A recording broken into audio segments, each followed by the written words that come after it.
อ๋อแกะกล่องเนาะตอนนี้เนาะแกะกล่อง DBX เนี่ยมีตัดนี่ตัดนี่ก็ออก ให้ผู้สาวหน่อยเป็นคนแกะเนาะ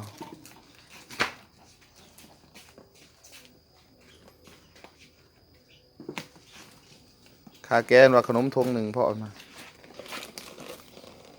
เสียไปส่งลูกค้าเนาะทั้งปากซี่เขาเอง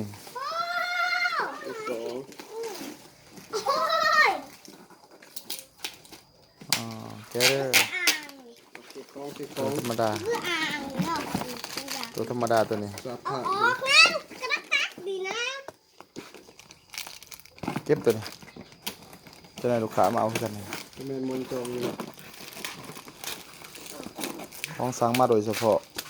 ลูกค้าสั่ง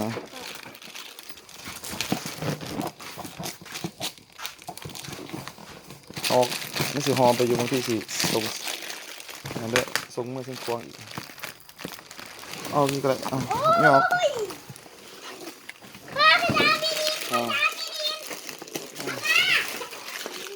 ตัวต่างเด้อเป็นตัวดีเด้อโมเมนต์ตัวเท่า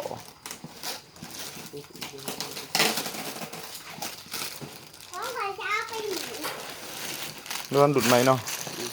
กองต่างสีต่างคือเอาเบิ้งกล้องนึงก็ได้เบิ้งพอเบิ้งกล้องพอเบิ้งก่อนกล้องนึงก่อนอ๋อ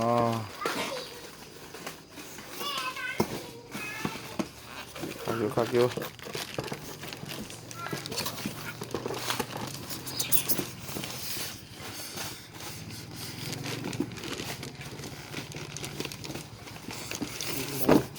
ดัง